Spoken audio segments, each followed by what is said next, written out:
মাছের ঝাল বানাবো, তার জন্য 3টে পোনা মাছ নিয়ে নিয়েছি। আর এখানে কড়াই বসিয়েছি, কড়াইয়ে সর্ষের তেল দেবো। আজকে একটু মেঘ ডাকছে বন্ধুরা, জানি না বৃষ্টি হবে কিনা, তবে একটু হাওয়াও দিচ্ছে। দেখা যাক কি হয়। যা প্রচণ্ড গরম পড়েছে, আর এই গরমের মধ্যে বৃষ্টি না হলে খুবই মুশকিল। তা একটু মেঘ ডাকছে, ঝড়ও হচ্ছে। তা তেলটা এখানে দিয়ে দিলাম, তেলটা একটু গরম হতে দেবো। ভালো গরম হয়ে গেছে, এবার মাছগুলো দিয়ে দেবো তেলে।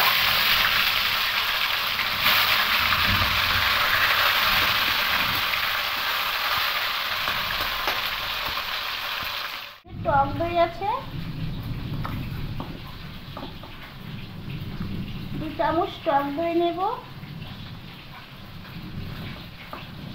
এবার টক দইয়ের মধ্যে সমস্ত মশলাগুলো নিয়ে নেব। মশলাগুলো অল্প করে নেব। জিরে গুঁড়ো নিলাম। এখানে 1/2 চামচ ধনিয়া গুঁড়ো দেবো, 1/2 চামচ হলুদ গুঁড়ো, আর লঙ্কা গুঁড়োটা 1 চামচ দেবো। দিয়ে খুব ভালো করে এটাকে এভাবে মিশিয়ে নেব। করে মশলাটা যেভাবে মিক্স করবো, এবার এর মধ্যে অল্প চিনি দেবো।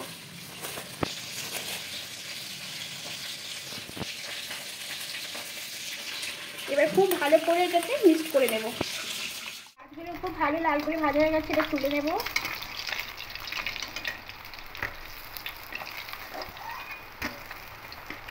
এবার এই তেলের মধ্যে ফোড়নে কালো জিরে দেব, আর পেস্ট করা পেঁয়াজ দেব 1 চামচ দেব। দিয়ে খুব ভালো করে এটাকে মিক্স করে নেব। এখানে পরিমাণ মতো লবণ দিয়ে দেবো।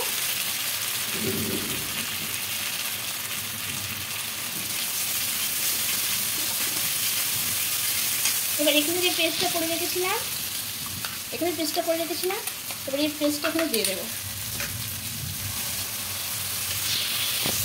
খুব ভালো করে কষিয়ে নেব।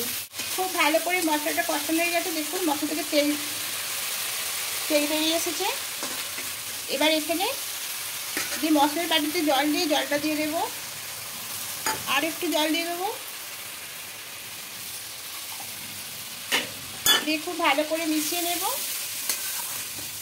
দিয়ে জলটাকে একটু ফুটতে দেবো। ফুটে এসেছে, এবার মাছগুলো দিয়ে দেবো।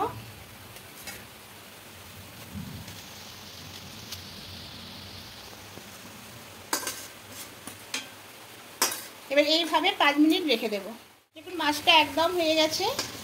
এবার এটা অন্য পাত্রের মধ্যে ঢেলে নেব, গ্যাসটা অফ করে। পোনা মাছের দই ঝাল একদম রেডি হয়ে গেছে।